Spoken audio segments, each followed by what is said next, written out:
Buenas tardes, bienvenidos y bienvenidas a este encuentro virtual.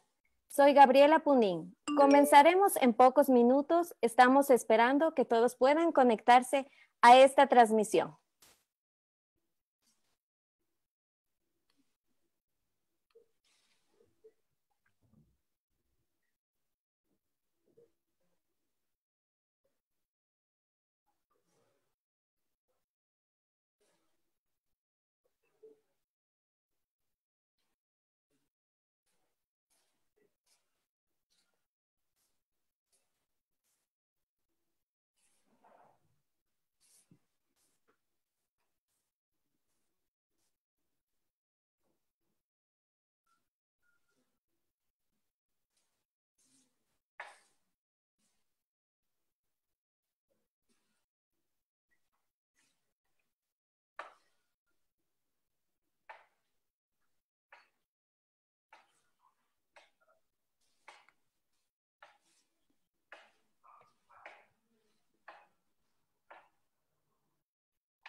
Hoy conversaremos sobre ciencia, ecología y prácticas artísticas, considerando que después de la pandemia quizás sea necesario pensar en otros modelos de producción cultural y artística.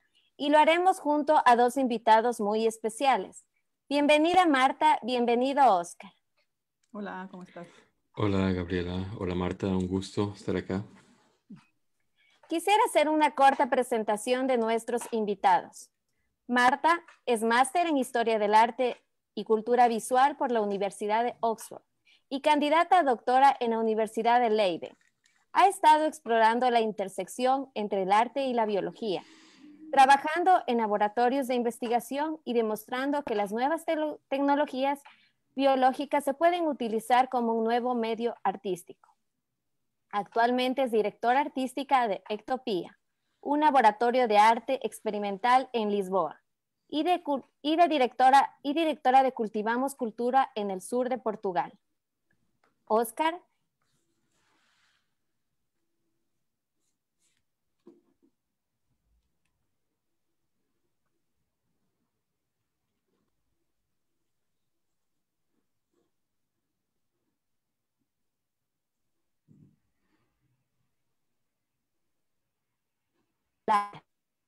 Ha exhibido su trabajo en países como Bélgica, Estados Unidos, Brasil, Colombia y en la actualidad Japón.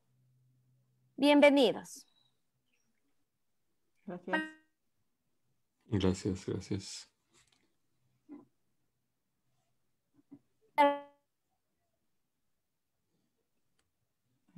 ¿La escuchas? Sí, no.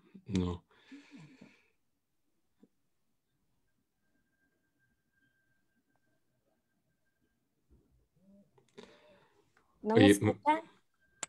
recién ahora, ¿No se escuchó lo anterior? o sea, básicamente después de la presentación que hiciste de Marta, no se te ha escuchado más que un fragmentito por allí, pero yo creo que ya empezamos donde estamos, ya seguimos donde estamos, sí. Ya. Bueno, es posible construir, esta pregunta para los dos, construir realidades a través del diálogo, arte y ciencia. ¿Nos podrían dar un ejemplo sobre esta realidad? Marta. Oh. Bueno, realidades, depende de lo que quieres decir con realidades, ¿no? En realidad puede ser una realidad física o una realidad mental o imaginaria. Y ahí siempre es posible construir realidades con todo. En términos de realidad física, y creo que lo que hablamos aquí es sobre todo de esto, el diálogo de arte y ciencia, bueno, esta división entre arte y ciencia es una cosa más o menos reciente, ¿no? Entonces, antes de las dos disciplinas separadas, siempre la origen fue la filosofía, que englobaba todo. Y ahí la realidad era definida y estudiada y trabajada junta, como un todo. La naturaleza siempre fue un todo, ¿no? Por eso ahorita me parece que ese diálogo es necesario, es fructífero y no hay cómo no crear realidades útiles, interesantes, desafíos intelectuales, de posibilidades, de,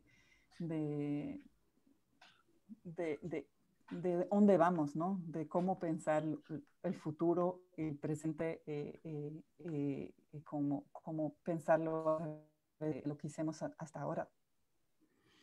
Y Marta, justamente a partir de lo que mencionabas, me he quedado pensando en los inicios de estos diálogos entre arte y ciencia. O sea, eh, cómo es que estos puentes se van generando y cómo se han cortado también históricamente.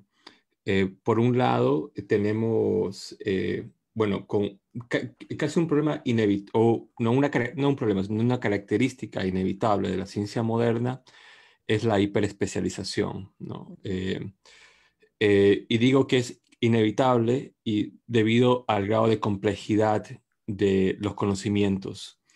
Entonces, por un lado, esto presenta la posibilidad de desarrollar una serie de innovaciones y conocimientos cada vez más precisos y más específicos.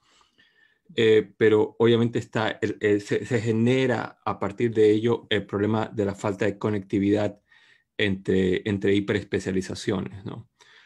Y yo digo también que es inevitable porque he recordado en varios momentos el tema por ejemplo, de unos años atrás hubo un estudiante de economía, no recuerdo ahora de qué universidad, estaba haciendo su PhD y él se le ocurrió que para su PhD su tesis iba a consistir en hacer una tostadora, ¿no?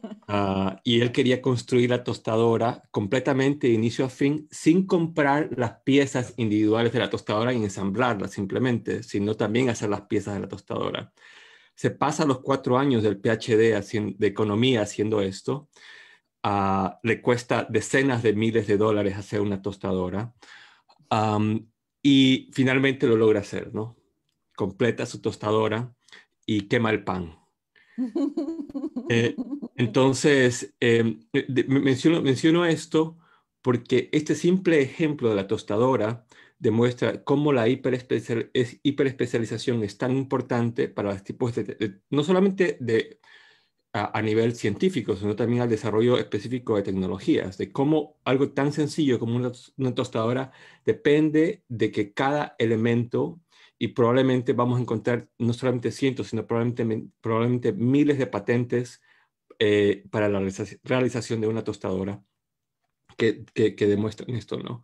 Y creo que el arte en gran medida entra más bien de manera disruptiva a hacer otro trabajo allí, que no es el de competir con la hiperespecialización de la ciencia, sino más bien tiene que ver con generar puentes entre estos territorios, ¿no? Y a partir de ello, sí, o sea, me quedaba pensando que justamente eso de allí es, yo creo que una de las motivaciones para muchos artistas, al menos, no sé cómo te ves tú, pero al menos desde mi lado, yo me veo así y de hecho siento que de repente una de las posibilidades importantes del arte hoy en día, o su relevancia quizás, una de las muchas posibilidades de ser relevante para el arte, es la de intervenir entre estos diferentes puntos no conectados, ¿no? En los conocimientos que la humanidad va generando. Y, Estoy enteramente de acuerdo. Que me parece que quizás la arte no es tanto, bueno, sí, es una función, es un deber, es como una utilidad o una forma de estar en el arte, hacer estas pontes, esas conexiones, pero no me parece que sea tan, es como una cuestión de perspectiva y quizás estas pontes ya existen y también es una cuestión de perspectiva que te pongas un poco más atrás y ves la ponte, ¿no? Si estás ahí tan específico en un lugar, no ves la ponte, las conexiones no son tan obvias o tan visibles o quizás son verdaderamente sutiles y solo las puedes ver cuando estás un poco más distante. Um, y creo que sí, que el artista tiene esa capacidad y que creo que como artista yo también lo estudié, esta forma de conectar conocimiento que no es de un campo uno, ¿no? Que no es de una disciplina, que es conocimiento conocimiento general, uh, pero también que puede ser un conocimiento muy específico, muy particular, muy direccional, pero que el artista siempre estudió y una de las cosas que trabaja es esta forma de, sí, ya yo puedo estar aquí y es un punto en el espacio, pero no puedo estar aquí sin conectarlo con otro. Y creo que eso es como, es ser artista, ¿no? Que hay que conectar puntos que no es obvio que sean conectables. Y esto es como una extrapolación. ¿Qué es el trabajo de artista? ¿Cómo extrapolar de la información, del conocimiento, lo que puede ser, lo que puede significar, lo impacto que puede tener y los problemas que puede levantar? Al mismo tiempo, eso supone que al menos aquellos artistas que nos vemos desde esa perspectiva que tú mencionas, somos inevitablemente y eternamente amateurs. Exactamente. Claro, o sea, en el sentido precisamente de que solamente se pueden hacer conexiones, no solamente, pero es más viable hacer conexiones en cuanto uno no está completamente metido eh, en un canal de especialización específico, ¿no? Sino en cuanto uno se mantiene con una cierta distancia donde puedes establecer esos tipos de conexiones. Porque digo, de lo contrario, bueno, siento, yo no sé qué piensas aquí, pero hay como esta historia de artista, no de artista contemporáneo, sino más bien de artista moderno, ¿no? Construida por siglos, del artista como experto, del artista, es el típico ejemplo del artista que desarrollaba su estilo y entonces llegaba a conocer tanto técnicas específicas y además ciertas formas de aplicar esas técnicas que finalmente llegaba el día en que el ego de este artista se inflaba cuando todos le llamaban maestro. Pero creo que somos expertos en una cosa. Esto parece que es como común a todos los artistas, ¿no?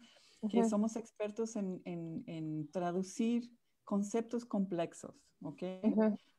Conceptos e ideas complexas en formas que sean percibidas a través de la visión, del tacto, de transformar ideas en formas que puedes experienciar y no apenas que puedes uh, um, um, leer como información. Un libro, un romance, un texto de ficción científica, ciencia ficción, también es una forma que das a estos ¿no? No es como un libro de texto, ¿no? No creo que haya muchos artistas a hacer libro de texto, pero hay muchos buenos escritores, buenos compositores, buenos artistas de artes visuales, de danza, de tanto. Y siempre me parece que todos son expertos en traducir complejidad de ideas, de conceptos, de conocimiento hay una forma de experimentarlos físicamente, de alguna manera, ¿no? Uh -huh. Sí, Quisiera sí. pasar, Marta, dentro de tu trabajo exploras la relación entre arte y biología. Cuéntanos un poco cómo fue esta construcción de demostrar que la ciencia también podía ser arte. Bueno, no sé si la ciencia puede ser. La verdad es que es casi más fácil entender lo que es ciencia y lo que no es arte, ¿no? Ujú, Pero lo que es arte es muy complicado. Y en verdad, me- la pregunta más me hace y me hicieron a lo largo de la vida profesional fue cómo, cuál es la diferencia, lo que es ciencia y arte y de qué forma está con ciencia y con arte. Y entonces voy a empezar por decir que me parece que lo que yo hago es arte, no es ciencia. ¿Okay? Lo que hago ujú, es arte. Um, Tampoco me parece, es útil en términos de definición, de decir que es arte y ciencia, o arte y biología, o arte y bioarte, si quieras, ujú. pero no deja de ser arte. ¿Mm?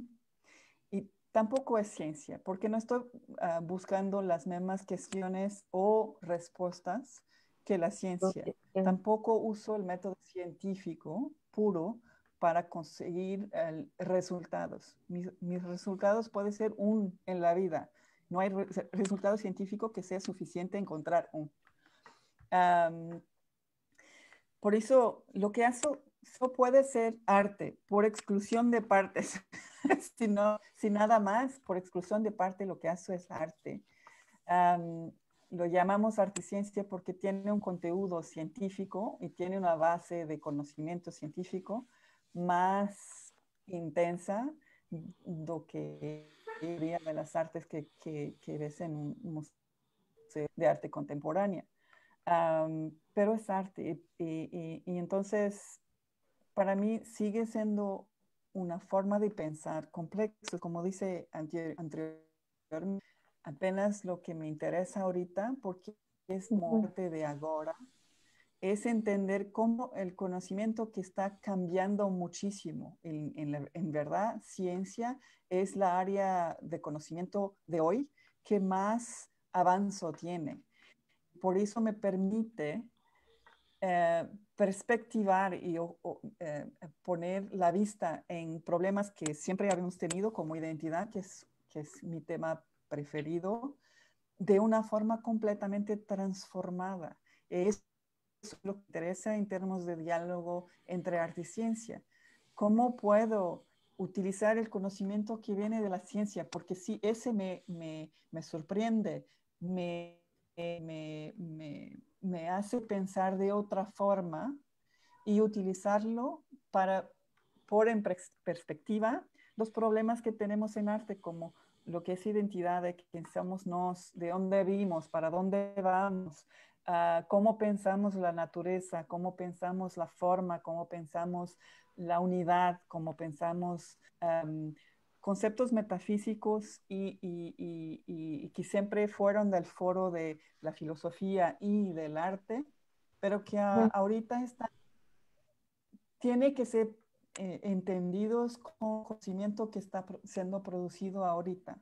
Tiene que ser entendidos no necesariamente como comprendidos, pero entenderlo con todo lo que somos, ¿no?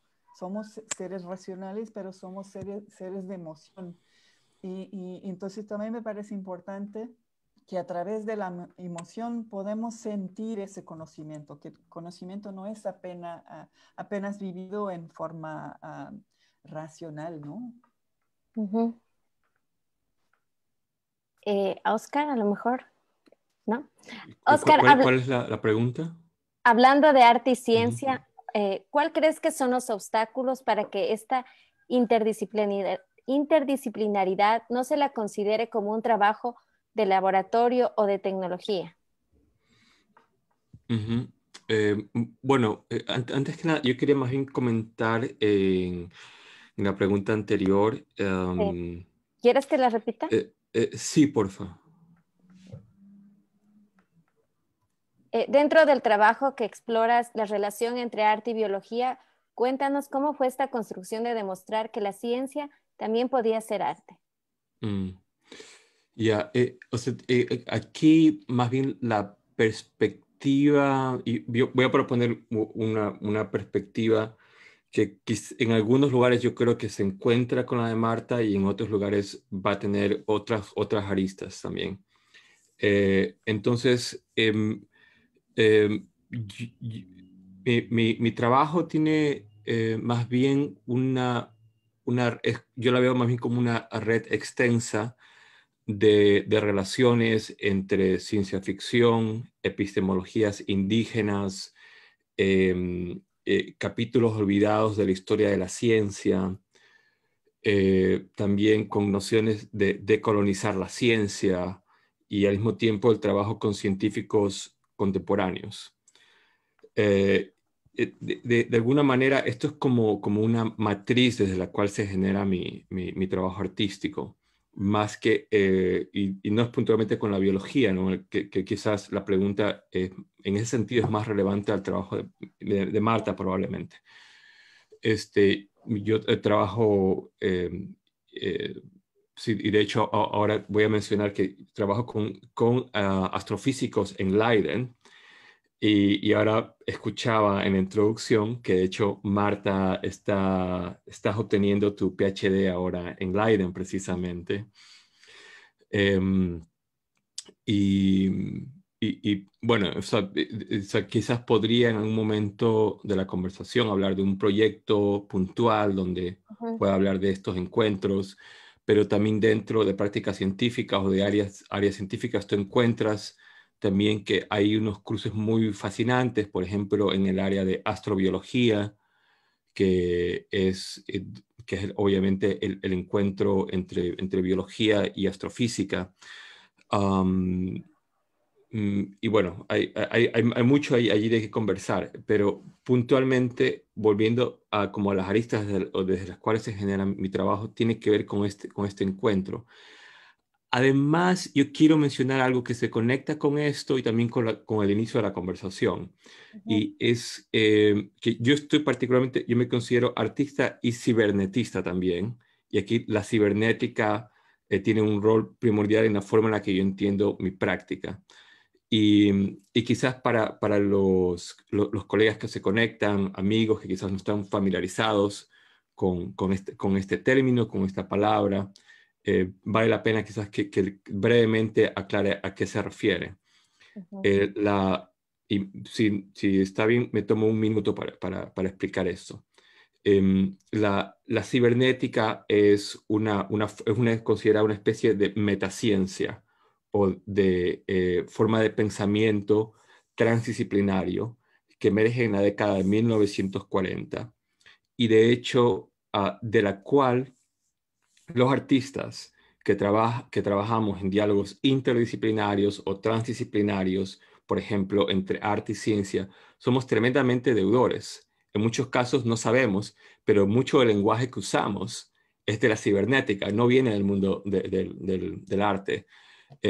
Por ejemplo, nociones de diagramas que usamos mucho en el mundo del arte hoy en día, los diagramas especulativos, mezclando conocimientos científicos con especulaciones mucho más abiertas, la encuentras en la década del 40, hechas por cibernetistas. El lenguaje, por ejemplo, que todo lo que tiene que ver con feedback loops, en fin, o sea, hay una serie, mucha de la jerga que usamos para hablar del diálogo interdisciplinario no es reciente, o sea, ya tiene 80 años más o menos y fue inventada por fuera del mundo del arte. Uno podría decir que el mundo del arte, que como artistas llegamos atrasados más bien a lo que la cibernética hizo desde la década de 1940.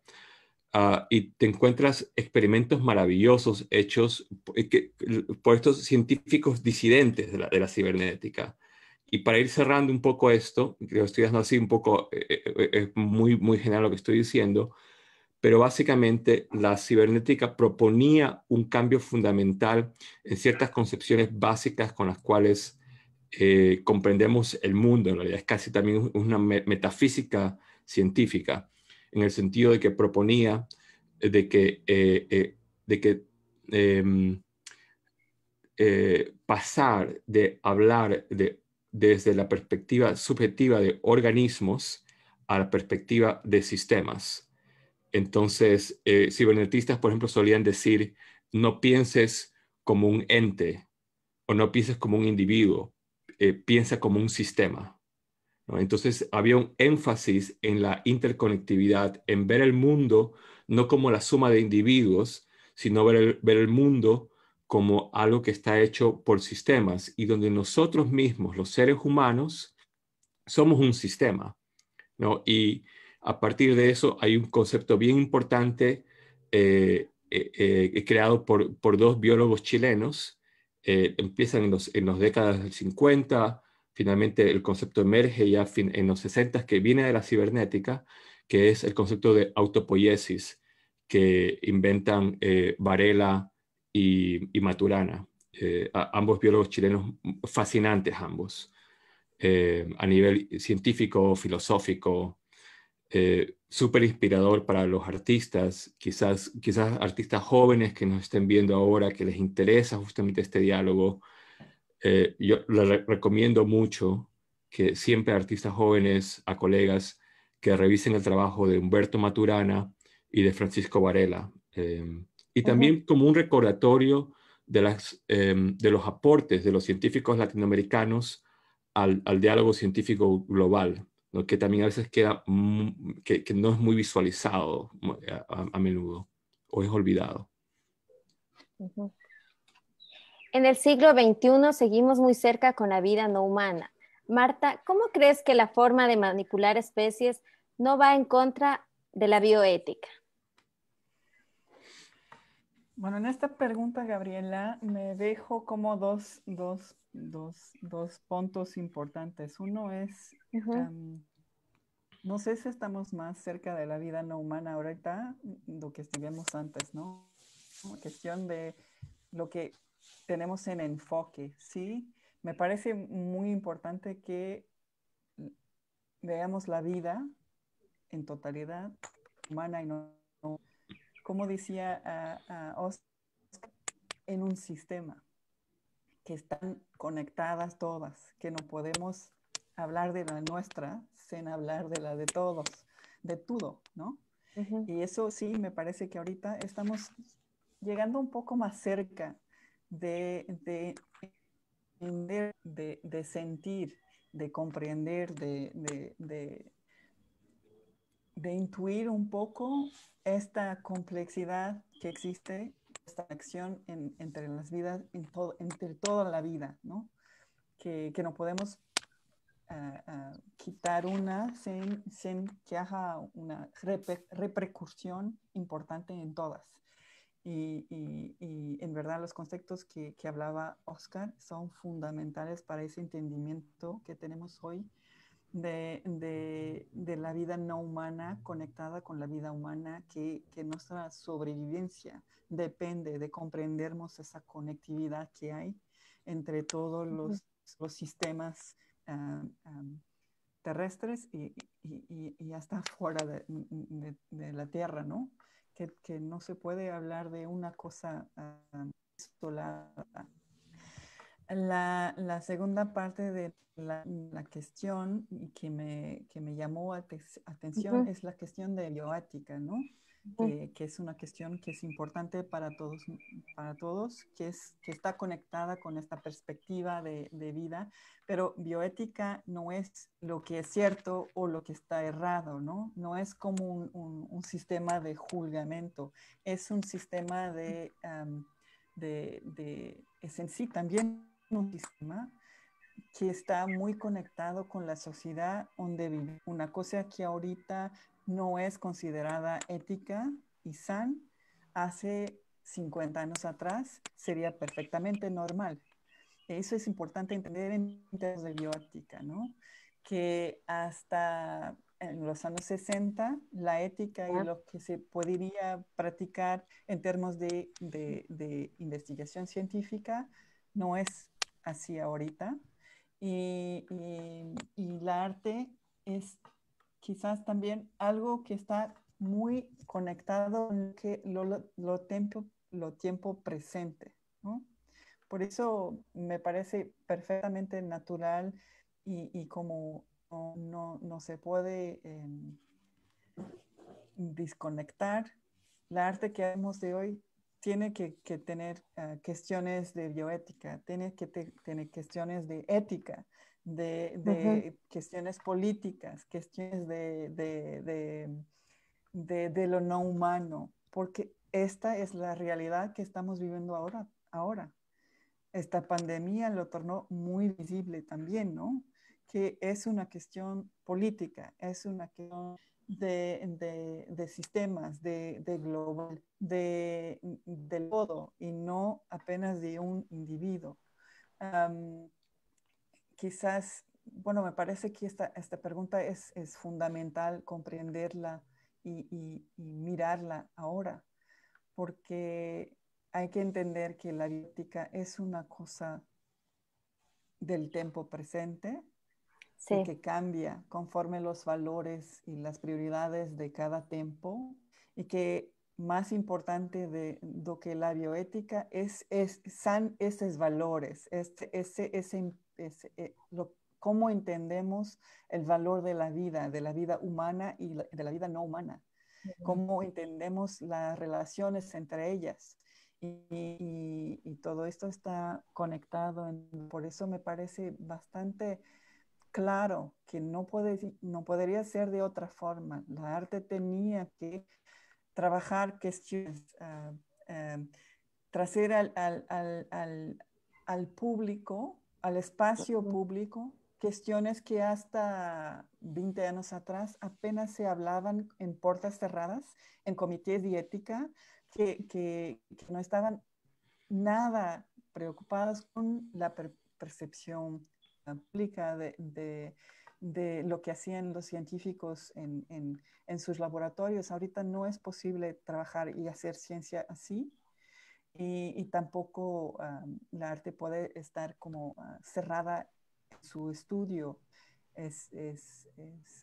Son características de hoy. Sí, y sabes que también yo pensaba que un área bien interesante desde donde abordar esta pregunta es también pensar de que yo personalmente pienso de que si hay conflictos éticos que activar para discutirlos, yo siento que el mundo del arte es un lugar ideal para ello. O sea, se me ocurre que es un lugar mucho más apropiado para el desarrollo primero de un debate abierto, de un debate público. Además, antes que de repente en espacios corporativos, por ejemplo, o en espacios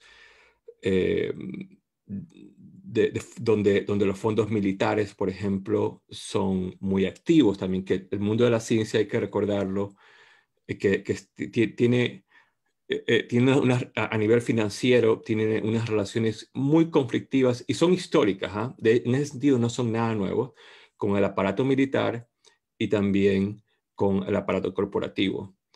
En ese sentido, siento que si vamos a tener conflictos éticos que los artistas activamos a veces, yo siento que enhorabuena que lo podamos hacer y discutir en el mundo del arte, porque de repente allí también a nivel político se logra activar una discusión a tiempo antes de que aparezca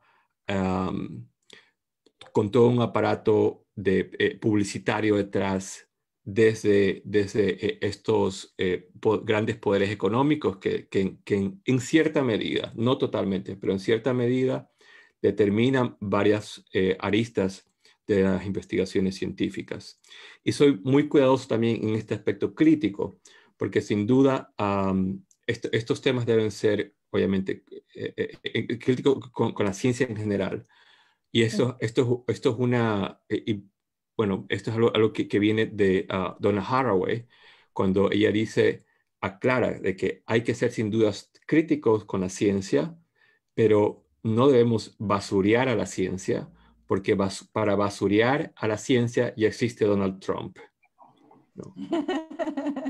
Ay, Dios. Entonces, sí, y a veces los artistas nos confundimos, ¿no? En diálogos críticos sobre la ciencia, suelen hacer también muchos, yo no llamaría excesos, sino falta de puntualización sobre cuál es el conflicto exacto que se tiene. Y se hacen generalizaciones que crean la ilusión de que el aparato científico completo es absolutamente corrupto y cosas que realmente no son así. En ese sentido, creo que hay que ser muy responsable en tratar de puntualizar los conflictos. Y veo que aquí tenemos hablando de no humanos, No, man, no sé. tenemos Oh. a un super animal, porque ya ves que los gatos tienen superpoderes, ¿no? Oscar, ¿cómo ha sido el trabajo colaborativo con profesionales eh, en las áreas que has trabajado?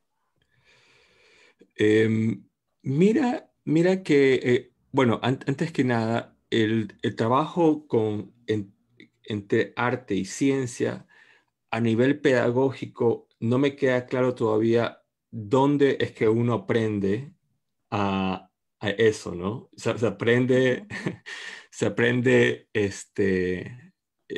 y yo creo que se aprende como artista a trabajar con científicos desde la torpeza, desde la curiosidad, desde incluso en cierto momento inicial, creo yo, hasta de un cierto compromiso con la ingenuidad, pero la ingenuidad no comprendida como, como la simple ignorancia, sino la ingenuidad comprendida como la fascinación por el mundo, pero también como un primer paso desde el cual uno comprometerse con aprender. Ujú. Entonces, ya siendo más puntual, las metodologías, por llamarlas de alguna forma, que ni siquiera estoy seguro de que yo trabaje con metodologías, con científicos, son cosas que he ido comprendiendo con el tiempo a medida que estos diálogos que se venían dando como de forma un poco espontánea, digamos, o desde esta curiosidad inicial, una cierta curiosidad donde los científicos y los artistas nos podemos parecer mucho.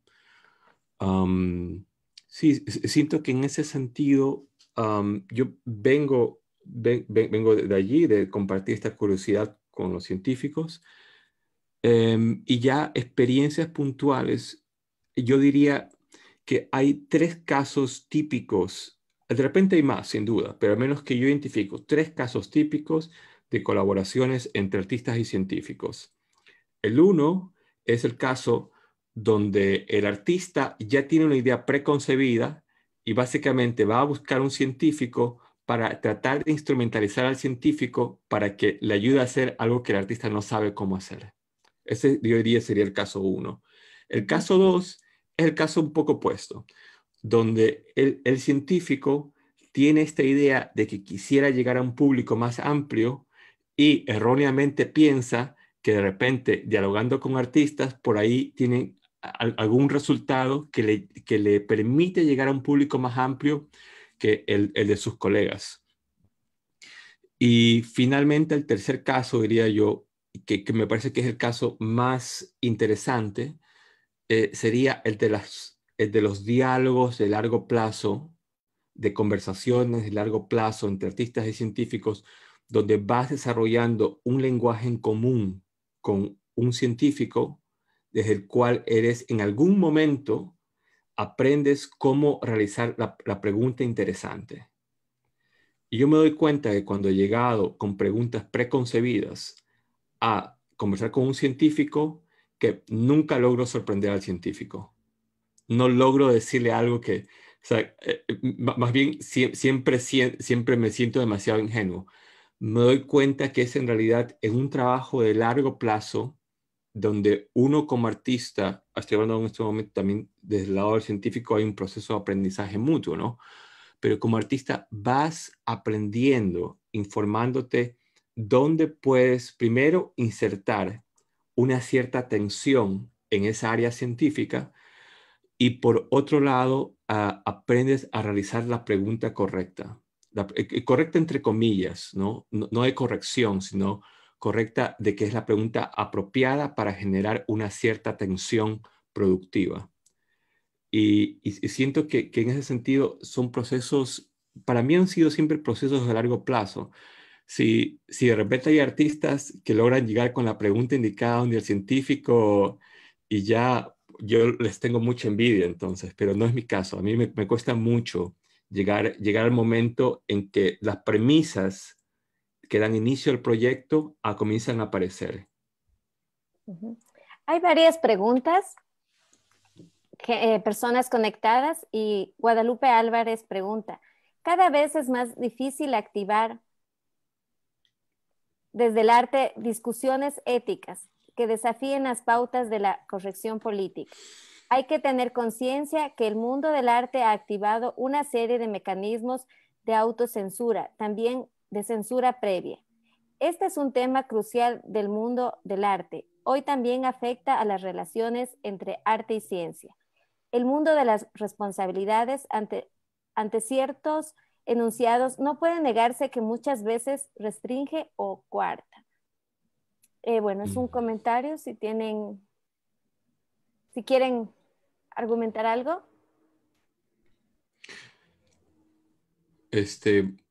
Bueno, antes que nada, yo le envío saludos a Lupe, mi maestra de filosofía estética hace muchos años y a quien sigo hasta el día de hoy llamando maestra. Así que yo me siento muy honrado de escuchar de escuchar sus reflexiones, sus preguntas. Yo personalmente estoy de acuerdo. Siento que es parte de un ambiente en general. De una corrección política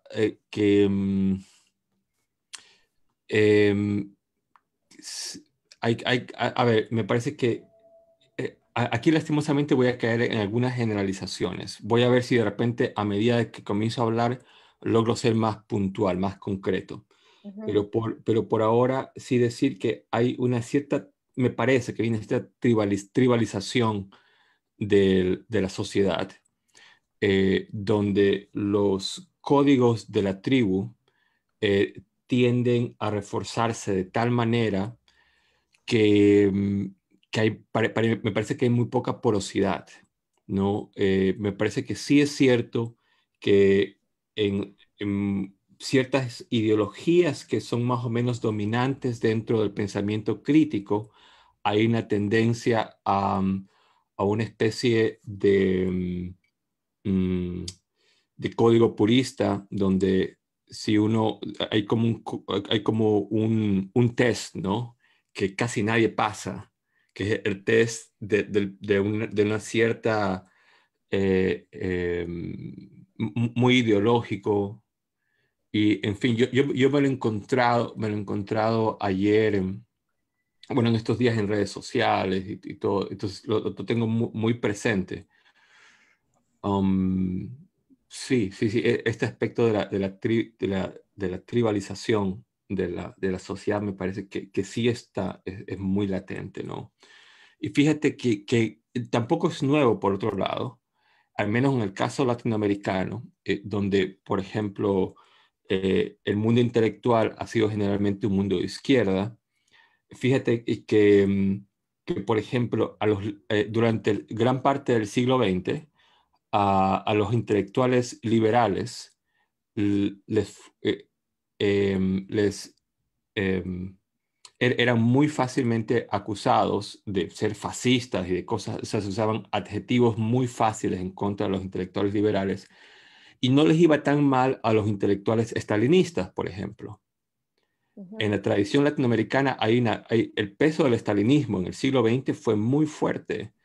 Y no sientes que a los estalinistas les iba tan mal, no, como a los liberales. Es muy curioso, cuando uno pensaría que de repente, con toda la crítica que el liberalismo se merece, al menos hay un punto de partida en el liberalismo que tiene que ver con la tolerancia, con un espacio, la sociedad como un espacio abierto, ¿no? Y siento que nuevas formas de fanatismo ideológico, tanto de derecha como de izquierda, siguen muy presentes en la sociedad y en el mundo del arte, sin duda, ¿no? Ujú. Marta, ¿quieres comentar algo? Pues lo que pensaba que en verdad que me han dicho, bueno, yo soy, como decíamos antes, de el mundo del arte y dentro de este mundo del arte lo que hago es arte-ciencia. Y en conversaciones con colegas y amigas mías, me sorprendieron el otro día que me dijeran, bueno, en verdad haces es duplamente complicado porque en verdad por las personas normales que no, que para el ciudadano común hay dos cosas en la vida que están un poco asustadoras, que están un poco, que no estamos muy confortables. Y creo que esto nos pasa también bueno, a ver, termino el circuito. Una de estas es la arte. La arte se tornó bueno, no sé si siempre fue así, pero sin duda en el siglo XX la arte se tornó una cosa muy hermética, muy complicada de entender, una cosa que necesitas saber, que necesitas hablar de una forma, que necesitas de leer, de conocer para poder apreciarla. Entonces, la arte se tornó algo que no es para el ciudadano común. Sobre todo en el siglo XX, eso se tornó una realidad, ¿no?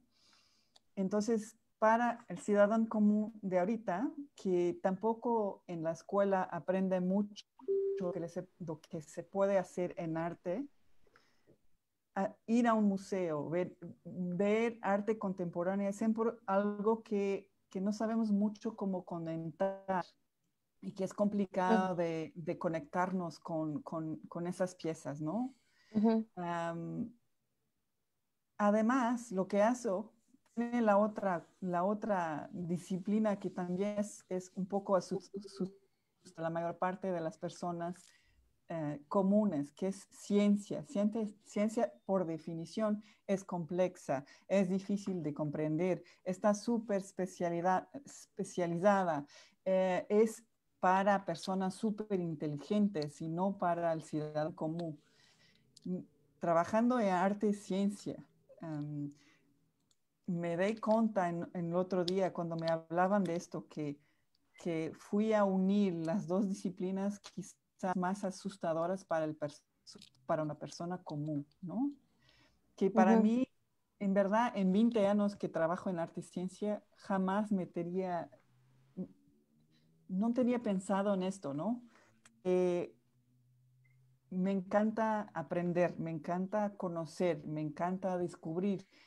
Para mí es natural que las disciplinas que me interesan sean la arte, la ciencia, la filosofía, todo lo que funciona en términos de descubrir, de saber más, de pensar de una forma más diferente, que me creen desafíos. Pero en verdad, para el ciudadano común, eso pasa, ¿no? Y creo que uno de los problemas más complejos que hay que resolver en la sociedad actual es que en la escuela no hay filosofía. Niños no aprenden mucho de filosofía, lo aprenden mucho más tarde de lo que aprendieron cuando yo estudié. Y siempre están huyendo de matemáticas y ciencias, ¿no? Siempre es Sí. lo más complejo. Y tampoco, y además, la sociedad de hoy es tan fixada en la economía que apenas vas a trabajar, vas a estudiar para hacer una profesión que te permita sobrevivir económicamente, ¿no? Y eso hace con que todo que sea externo a este objetivo es secundario y todo el sistema educativo se ha hecho para hacer adultos productivos que pagan impuestos y no que producen conocimiento por conocimiento. Y el arte y la ciencia, por su naturaleza más básica, son de apenas producir conocimiento, ¿no? Marta, bueno, perdón que interrumpa. Roberto, hay muchas preguntas. Roberto Carlos Cuenca dice, Marta, ¿cómo se relaciona el arte con el bioarte y la bioética con la ciencia? Un poco a lo mejor ya nos comentaste. La arte con la bioarte. Bioarte es arte, ¿no? La única cosa que hay personas que definen bioarte más, de una forma más echada y unas más abierta. Yo confieso que para mí no es tan importante cómo definir bioarte. Lo que hace es arte, que tiene un componente de biología muy fuerte, y que una de las características es que trabajo el medio vivo como medio de expresión artística. Si eso hace con que la arte que hago sea considerada por algunos bioarte, entonces será. Pero yo soy artista, no soy bioartista. Bioartista, ya. Y esa es la conexión que hace entre arte y bioarte, ¿no? Depende de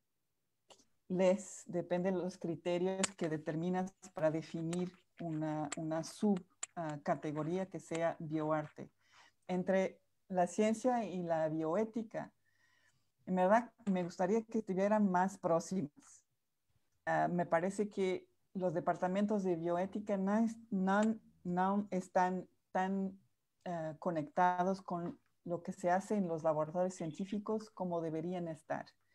En verdad, lo que como artista que trabaja en laboratorios de biología, que tiene ocasionalmente que pensar en cuestiones de ética para someter un proyecto a un comité de ética, me gustaría que más personas de este comité de ética fueran bioéticos, que no son tantos así, son más personas son otros científicos, pero no necesariamente de bioética. Y me parece que quizás los que son de bioética no están tan confortables con la ciencia biológica y no saben de los protocolos verdaderamente, los objetivos para hacer los protocolos. Me gustaría que estuvieran más próximas. Es mi respuesta a esta pregunta. Gracias. Disculpa, Gabriela, quería comentar nada más de que también siento que esto es una de las áreas donde las humanidades podrían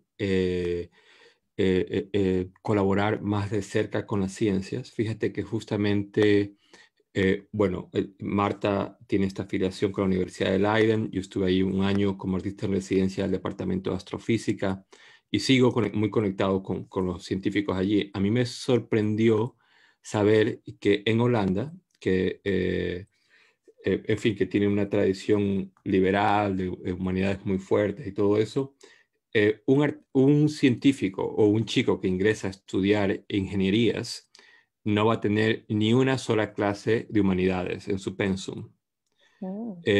Entonces, la falta de reflexión en el sentido específico que las humanidades pueden proveer a los científicos, no es que los científicos obviamente son reflexivos y autorreflexivos, pero puntualmente desde las coordenadas desde las cuales las humanidades, por ejemplo, el arte, la literatura, pueden aportar a estos tipos de diálogos, están ausentes también de los procesos de educación de los científicos en gran mayoría de casos, ¿no?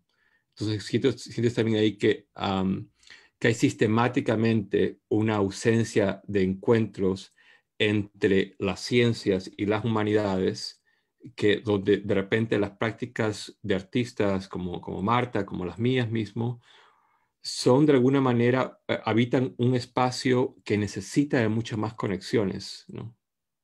Ujú. Óscar, a ti te pregunta Carlos Heredia, en tu obra de la trienal del ADN en las plantas, ¿en qué cambia la planta además de tener ADN humano en su interior? ¿Tiene algún cambio fisiológico? No, no, no. De hecho, a mí me interesaba que no haya ningún cambio visible en este sentido, ¿no?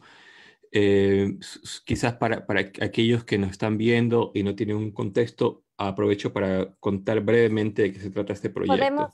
Podemos compartir pantalla para que... Sí, sí, sí, lo Ya puedo está. mostrar ahora y me tomo un minuto de repente en esto. Y a ver, full screen mode. Y entonces, a ver, aquí me tomo un minuto para contar brevísimamente esta obra para que para tener algo de contexto para lo que voy a comentar. Esta es una pieza que acabo de terminar este año y empieza todo con esta imagen de aquí.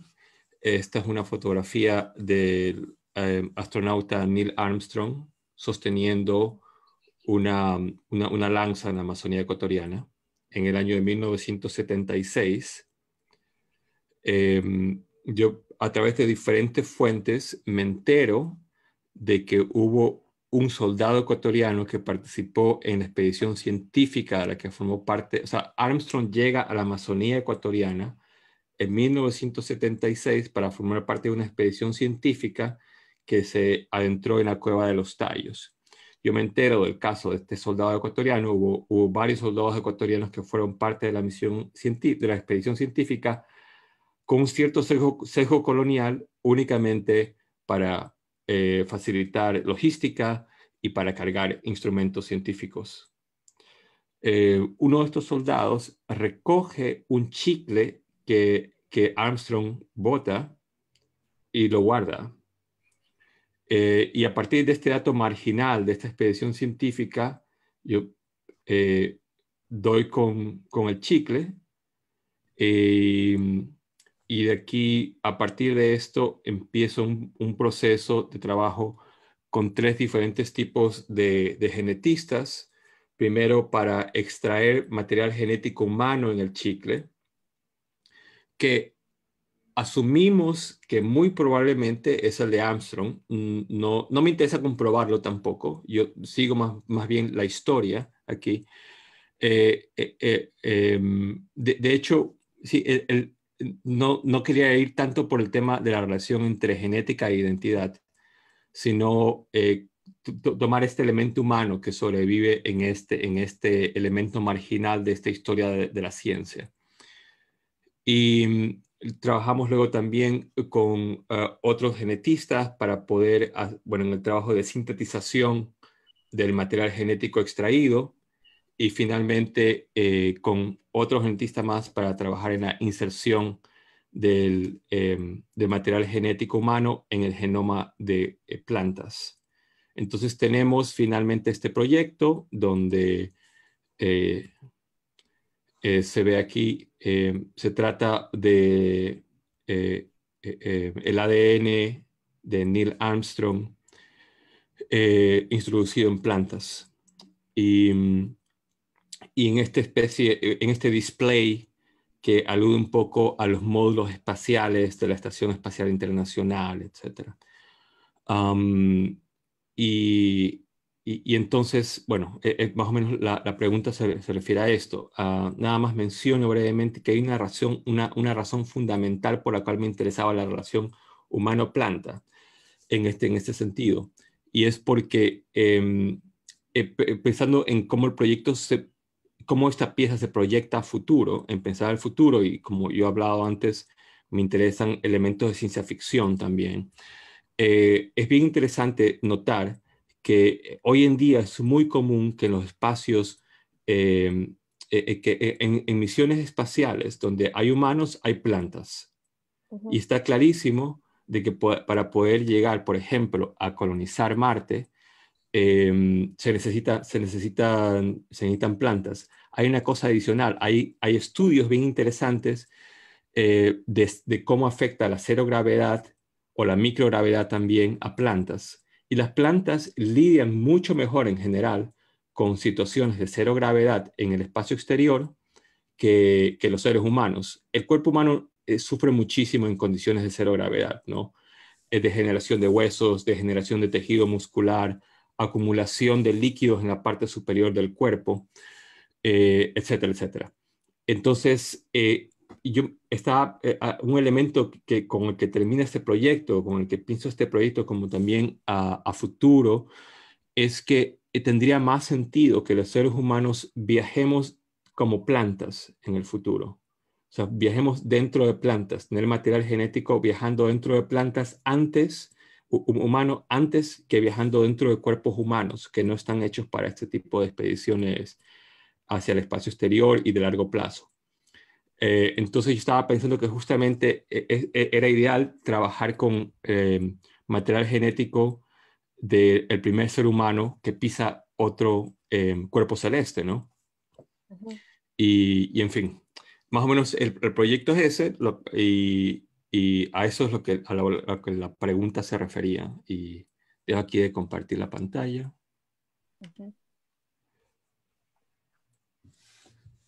Y ya, por ahí termino. Marta, trabajar con organismos vivos implica que la obra tiene también un tiempo limitado de vida, a diferencia de otras prácticas. ¿Cómo es la experiencia de crear una obra de arte que sabes que tendrá un tiempo limitado?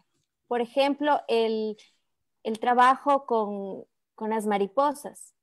Si podemos hablar un poco sobre esta obra. Claro que sí. Voy a compartir también Pantalla. pantalla para ir viendo el trabajo. Pues una de las preguntas que me enviaste está conectada para mí con ahí está. Me voy a poner en la mariposa. Que me preguntabas también lo que es la vida para una artista que trabaja con material vivo. Y lo que me ocurrió explicar o pensar como respuesta a esta pregunta es que, bueno, la forma más bonita que me encanta más en esta cuestión es que como artista pensar la vida a través de materiales vivos y no de materiales inertes es como descubrir una intimidad con el objeto que me fascina. Es como estoy enamorada de la vida, ¿no? Es como una relación de amor y que para conocerla, para entenderla, para continuar esta relación, para mí es hacer arte con materiales vivos. Las mariposas fue mi primer trabajo. Lo hice como proyecto de final de diplomado en 99. Todavía hoy probablemente el trabajo que es más conocido en la actualidad. En la actualidad. En verdad fue un trabajo que, como decía Oscar, empecé con una pregunta o con una indefinición de pregunta y salí con la pregunta que hice el título del trabajo, que lo que es la naturaleza, ¿no? ¿Qué es la naturaleza? ¿Cómo decidimos qué criterios utilizamos para determinar si algo es natural o no. Y ese no puede ser artificial, puede ser otra cosa, puede ser apenas no natural, porque todas esas palabras dependen de los criterios que determinamos para, para decidir si es natural o no. Entonces, para este proyecto y lo que hice con las mariposas es una tecnología que existe desde los años 60 de transformación del padrón de las hayas de mariposas. Y es una tecnología que no es una tecnología genética. Yo no las mariposas, yo no les cambio el DNA. Es una tecnología que permite cambiar el padrón de las asas, pero que se basea en el conocimiento desenvolvimiento del padrón a cuando la mariposa está en el estadio de pupa, entre el estadio de larva de lagarta y el estadio de mariposa. Hay un estadio intermedio que es el estadio de pupa, que es como está en capullo, y en que la mariposa se transforma completamente en una mariposa y dentro de una ventana de tiempo es posible cambiar el padrón de las alas.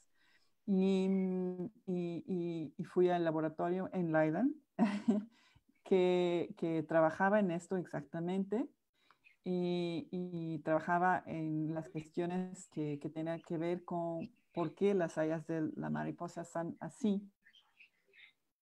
Y aprendí la tecnología para hacer esa manipulación y tuve que elegir una serie de opciones, de decisiones que tuve que hacer para intentar que esta cuestión de preguntarse estas mariposas son naturales o no, se tornase cada vez más clara. Una de las razones por qué manipulé apenas una de las hayas, exactamente esa, porque las mariposas salen del capullo, salen de la pupa, completamente alteradas, pero saludables. Tienen la esperanza de vida de las mariposas normales, lo que quiera decir normal. Tienen los hábitos de procrear normales, no, nada está diferente, no tiene cicatrices, no tiene algún problema visible o mesurable que las hace diferente de las mariposas wild type. Entonces, en verdad, la única cosa que es diferente es el padrón que es asimétrico. Y eso me parece que es como una lente de enfoque en la cuestión de los criterios de determinar si algo es natural o no. En el caso, me parece que lo hace mucho más complejo, mucho más complicado decidir que estas mariposas no son naturales. Al mismo tiempo que piensas, bueno, pero están vivas, pero tiene hijos, que el cambio no se pasa a los hijos, que tiene la esperanza de vida normal, que no cambian de temperamento o de comportamiento. Y vivas, ¿no? Tiene la duración de vida normal de una mariposa de esta especie. Entonces, lo que las hace no naturales es que son asimétricas, es que, y eso apenas es posible porque la tecnología que utilicé no es una tecnología genética.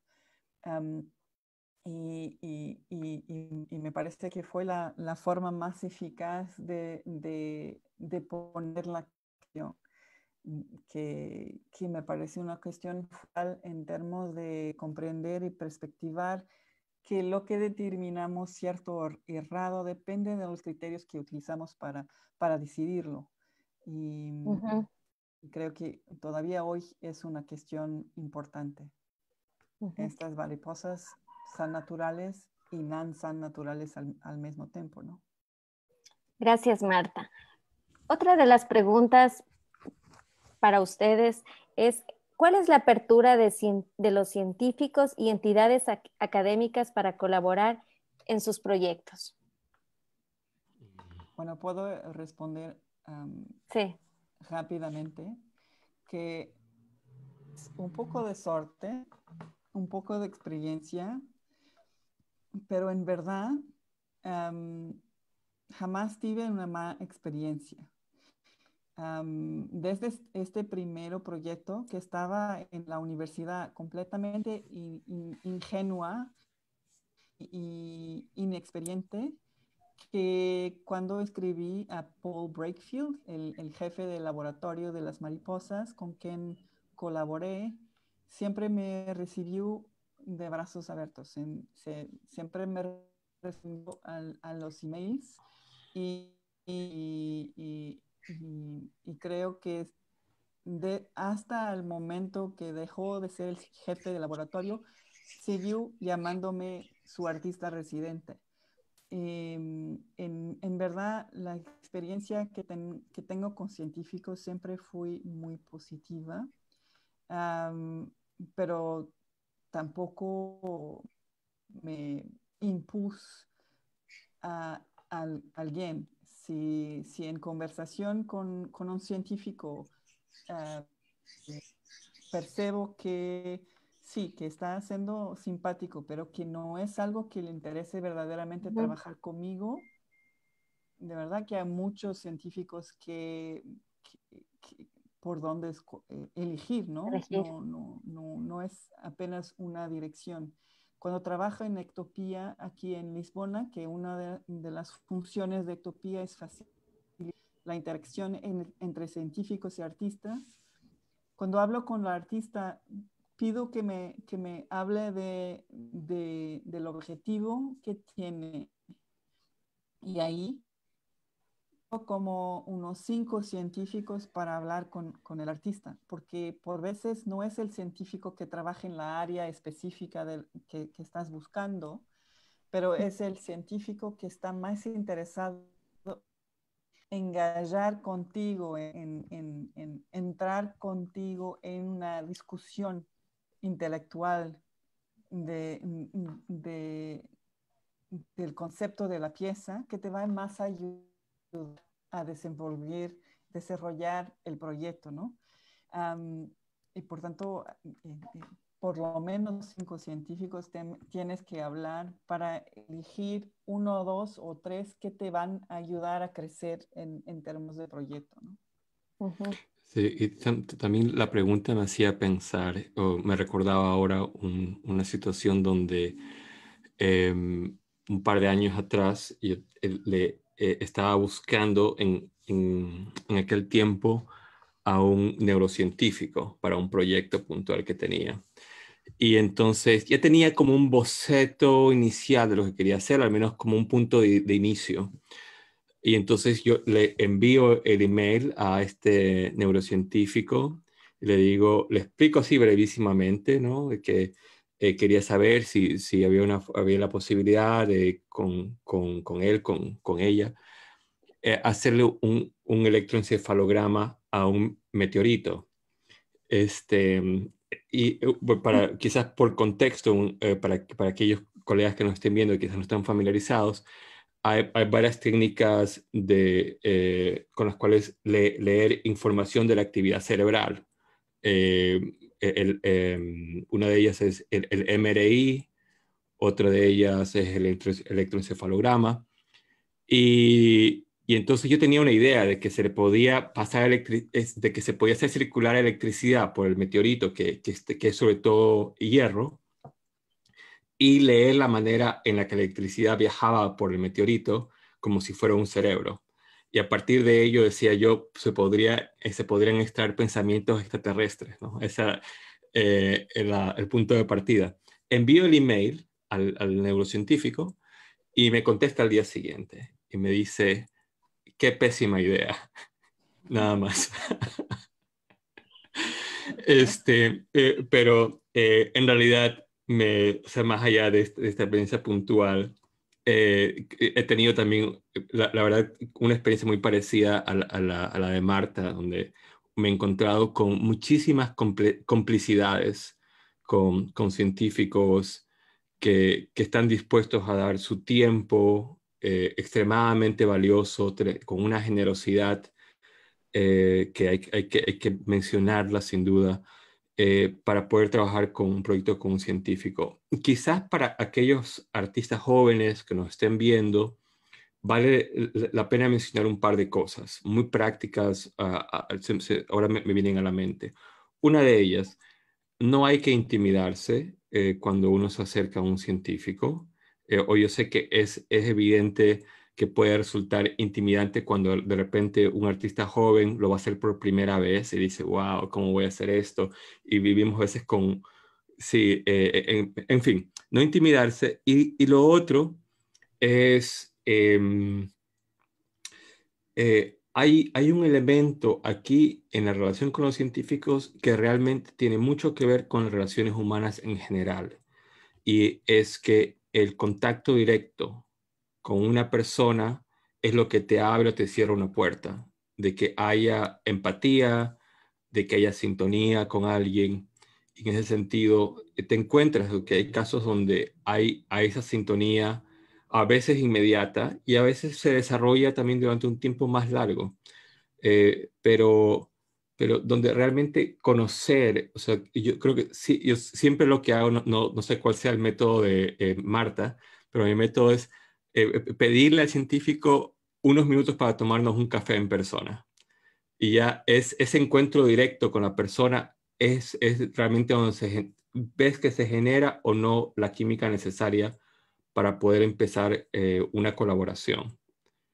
Pero es a nivel muy, muy humano, diría yo, o sea, casi que se aplica a relaciones personales en general. Apenas, bueno, es una buenísima estrategia, ¿sí? Que la practico mucho. De evitar para un café es siempre una oportunidad de hacer esta conexión que hablaba Oscar, que es de verdad muy importante para que la colaboración funcione. Honestidad es también un factor importante. En verdad, la honestidad tiene que vir de los dos lados, ¿no? Hay que comprender que y ser claro en lo que, cuál, cuál es tu ambición en verdad de cómo quieres que la colaboración se proceda y al revés también. El científico también tiene que ser honesto en lo tiempo que puede dedicar, la energía que puede dedicar, lo que quiere comprometerse a hacer contigo. Y eso es una comunicación que se hace durante el proceso, no es como un contrato que asignas al principio, ¿no? Pero creo que, bueno, cuando empecé, que fue hasta 20 años, sería algo mucho más asimilante porque no había muchas personas que lo harían en este tiempo, pero también un poco más directo, ¿no? Un poco más personal. Hoy creo que cada vez más hay espacios de universitarios, académicos, donde puedes aprender conceptos básicos y tecnologías básicas de trabajar arte y ciencia, ¿no? Cada vez más en Canadá, en Europa, en Australia, en China, tienes departamentos de arte que están enfocados completamente en esta conexión entre ciencia y arte. Entonces, cuando estás trabajando para ser un artista, cuando estás estudiando para ser un artista, ya vas a trabajar o aprender con maestros que son como yo, que empezaron hace algún tiempo atrás a trabajar con científicos y te van a dar principios básicos de vocabulario, de conceptos, de tecnologías, de esas conexiones. Y quizás será más fácil a través de ellos y a través de este conocimiento que consigues hacer la conexión con científicos de una forma más de network, ¿no? Porque hoy hay una network que no había cuando empecé. Y creo que será más fácil un poco ahora encontrar también artistas que trabajan con científicos que te van a ayudar a las conexiones, ¿no? Yo recibo mensajes y cuando hago charlas o cuando hago workshops, una de las consecuencias es que alumnos y estudiantes y otros artistas que vienen a hablar conmigo, a ver con quién puedo hablar, si conoces a alguien que trabaje en este tema, me amas, me pones en contacto. Eso es parte de ser artista hoy, ¿no? Es ayudarnos, ¿no? En Sí, relación a esto, y para disculpa, finalizar, sí, Gabriela, sí, es que quería agregar un comentario porque sí. realmente creo que quizás para muchos artistas jóvenes que de repente nos estén viendo o que vayan a ver este video luego, creo que este momento de la conversación les puede resultar muy útil porque sucede que en Latinoamérica, en lugares como Ecuador, por ejemplo, y creo que bastante generalizado, este tipo de diálogo todavía es en alguna medida marginal dentro de las prácticas contemporáneas. Y siento no sé si marginal es la palabra, quizás más bien viene a ser como que hay una cierta falta de familiaridad con este tipo de prácticas en Latinoamérica todavía.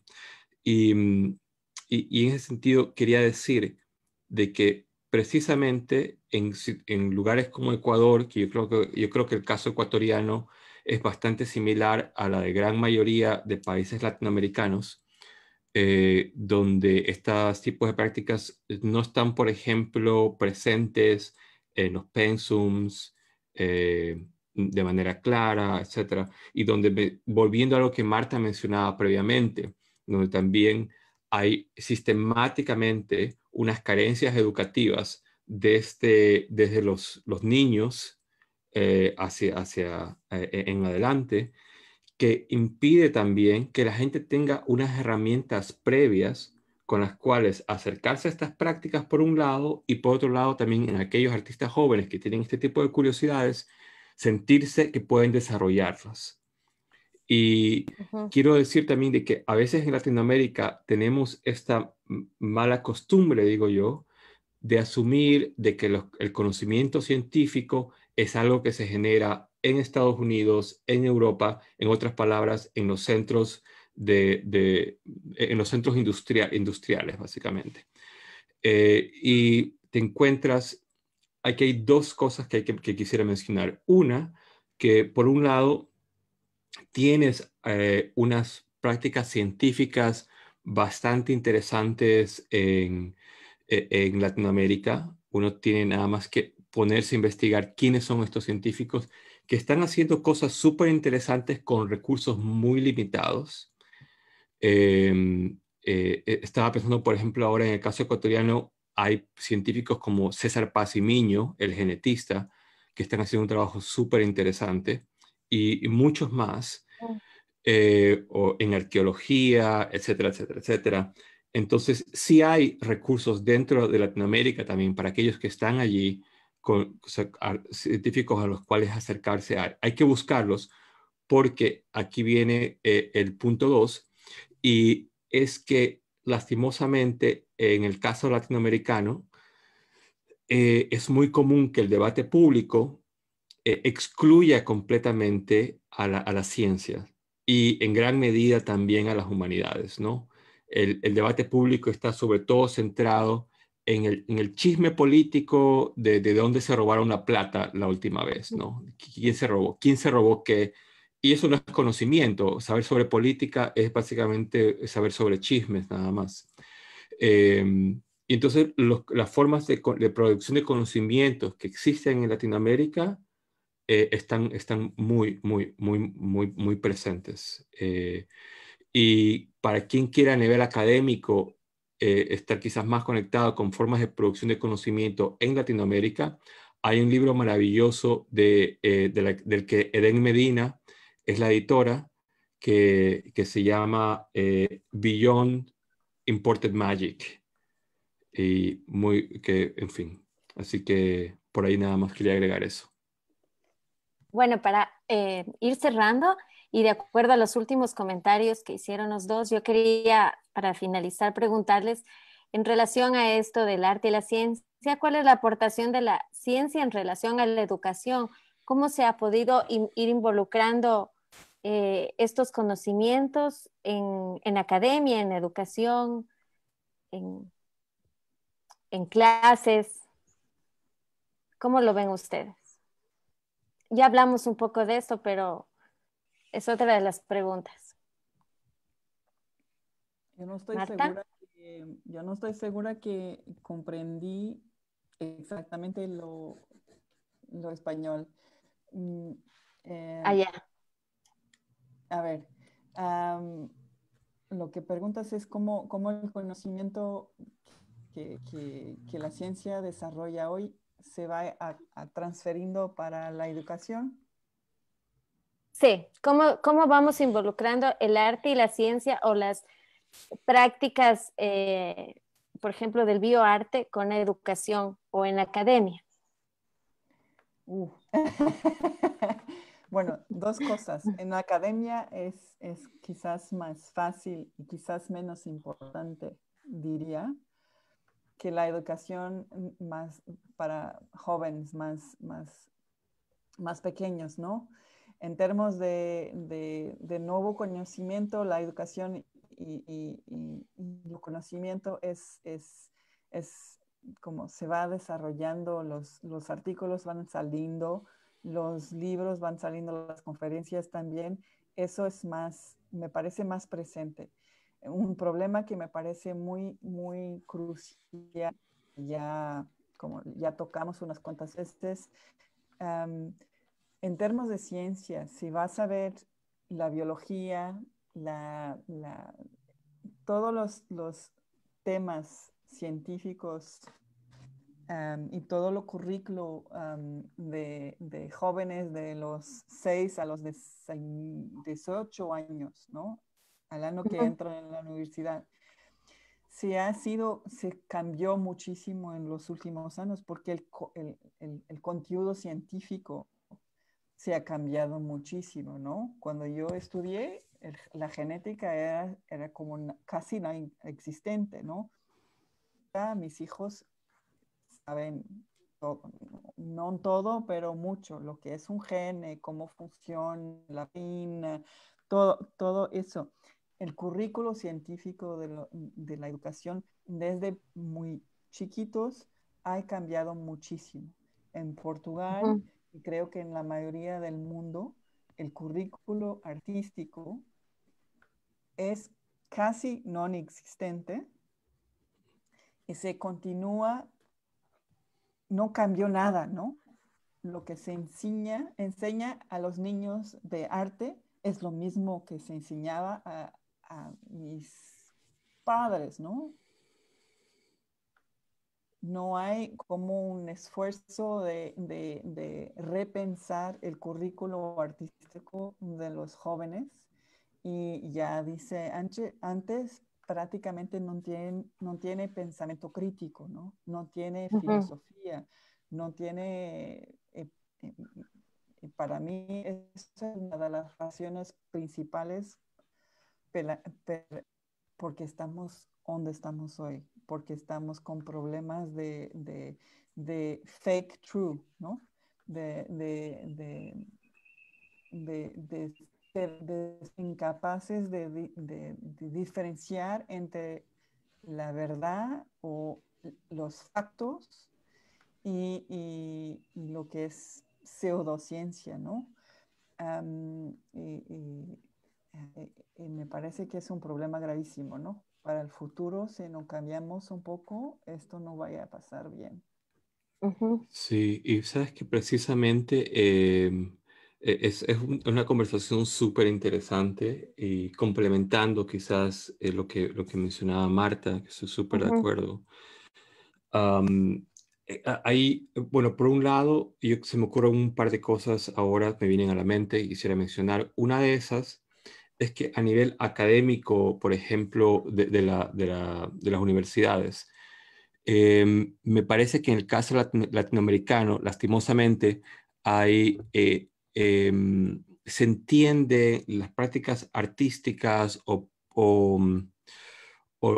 prácticas reflexivas desde el análisis. Y entonces hay como un exceso de análisis en realidad. Y hay una especie de postergación de las producciones materiales, de las producciones especulativas. Y hay en Latinoamérica, yo siento que muy a menudo en debates académicos hay casi que se concibe como un símil el análisis con la reflexión. Y no necesariamente es así. Me parece que hay unos vicios académicos de excesos de análisis que, que aportan muy poco.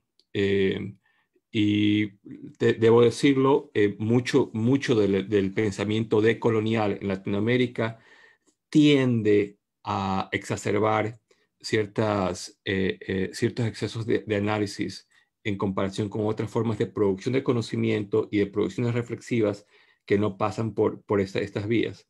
Es una especie de... o sea, siento que el pensamiento crítico en general es una especie de herencia freudiana casi, en el sentido de que hay como una premisa básica del psicoanálisis freudiano que creo que está muy insertado hasta el día de hoy en la academia y en la cultura en general, que es de que supuestamente tú tienes que recoger tu pasado, analizarlo y a partir de ese análisis es la única forma mediante la cual tú puedes resolver esos conflictos. Pero resulta que la premisa está completamente equivocada. Al menos no de manera total. Hay muchas otras formas de lidiar con el pasado, como por ejemplo olvidarlo, que también es una forma. Otra forma es la forma más meditativa también, tipo mindfulness, de concebir el pasado como algo que es independiente de ti. Hay un montón de otras formas, pero hay una herencia casi del psicoanálisis en la academia de asumir que la única vía es el análisis. Y yo siento que esos vicios siguen ahí muy presentes y entorpecen, incluso a momentos, la fascinación como un elemento en común que los seres humanos tenemos para ingresar en los diálogos entre arte y ciencia, donde puedes realmente generar puntos de sintonía con un público más amplio. Entonces, por un lado eso, por otro lado también siento que, tomando un poco lo último que mencionaba Marta, en Latinoamérica, como en gran parte del mundo, yo creo que varios elementos, uno de ellos es carencias estructurales en los sistemas educativos, te encuentras con que no hay el gran público, los ciudadanos, las ciudadanas, tienen muy poca comprensión sobre cómo, por ejemplo, en el medio de la pandemia que estamos viviendo, poder entender qué tipo de informaciones son más creíbles que otras, ¿no? Entonces te das cuenta cómo los problemas de desinformación que existen hoy en día no es solamente que la desinformación esté tan abundantemente presente en las redes sociales, sino hay un problema de educación donde los ciudadanos no recibieron la educación que necesitaban para poder leer en medio de estas circunstancias donde la información es más creíble. Y ahí definitivamente o sea, estamos viendo las carencias de nuestro sistema educativo. Yo fui a un colegio, a una escuela y a un colegio fiscal en Milagro, que es una ciudad pequeña en Ecuador donde me crié. Y yo debo decir que siendo parte de la experiencia mayoritaria de la educación de los ecuatorianos, que es ir a una escuela, a un colegio fiscal del Estado. Yo llegué a los 17 años, ya terminando el colegio, a descubrir finalmente que de alguna manera mis profesores habían hecho la cosa más difícil del mundo. Imagínate esto, que un profesor de literatura se las arregle para hacer de la literatura lo más aburrido del mundo. Debe ser increíblemente difícil, ¿no? Lo más fácil sería hacer que la literatura sea tremendamente divertida, entretenida para un joven, pero de alguna manera se las arreglaban, me hacían memorizar unos poemas muy feos del siglo XVIII, una cosa así, ¿no? Entonces te das cuenta también que en los imaginarios educativos a todos los niveles hay unos problemas muy serios. Y sí, o sea, y coincido también con Marta de que a nivel de la educación en general, hay todavía en el sistema educativo de primaria, de secundaria, una noción de que las artes son una especie de manualidad decorativa y que no forma parte y que las artes no son una forma de producción de conocimiento también en nuestras sociedades. Y en fin, o sea, aquí estamos hablando un poco de estos grandes retos que hay que necesitan soluciones que un artista no puede solucionar. Son realmente problemas estructurales que merecen, que son indispensables realmente, que sean tomados en cuenta, si no vamos a seguir viendo olas de populismos políticos arrasando con las democracias en nuestros países. Vamos a ver olas de intolerancia religiosa que están muy presentes en el caso de Latinoamérica, conversiones religiosas tremendamente antimodernas, anticientíficas, ganando terreno de manera apresurada en nuestras sociedades. ¿Algo más que quisieran comentar? No, Gaby, ¿No? puede ser estar aquí y hablar con Oscar también, conocerlo.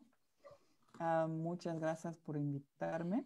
Muchas gracias a las personas que estaban escuchando y haciendo preguntas.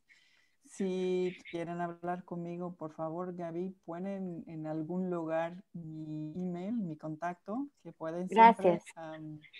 escribirme. Y bueno, espero verlos a los dos Pronto, en persona. en persona. En Pronto voy a persona en ir. el futuro, no muy lejos. Bueno, y muchas gracias. Gracias a ti por darnos este espacio, esta bondad y colaborar con el Centro de Arte Contemporáneo. A los dos, muchas gracias. Sí, Oscar. y sí, yo también quería agradecerte a ti, Gabriela, por facilitar esta conversación, por la invitación. A Marta, un gusto poder conversar contigo. Hablando de tomarse un café con científicos, quizás nos podemos tomar un café la próxima vez que estés en Leiden. Y realmente siento que estos diálogos son súper importantes. Me alegra muchísimo que desde una institución artística, cultural ecuatoriana se piense que esto tiene relevancia para poder hacerse, para poder hacerlo público. Así que felicitaciones al CAC también por el trabajo que está haciendo. Porque el premio Mariano Aguilera debo decirlo, que el premio Mariano Aguilera es, yo creo que el premio más importante que hay en el país para el desarrollo de las prácticas artísticas. Creo que es el único premio en el Ecuador que se otorga para que artistas desarrollen proyectos artísticos. Y es realmente, realmente vital que eso siga vivo. Gracias. Desde Bueno, la Fundación Museos de la Ciudad, el Centro de Arte Contemporáneo de Quito y el Premio Mariano Aguilera, agradecemos a todos por conectarse y por participar en este encuentro virtual. Gracias a nuestros invitados, a Marta y a Oscar por su tiempo y todos los comentarios y criterios vertidos. Gracias bueno, nuevamente. saludos a todos y gracias por vernos y Chao.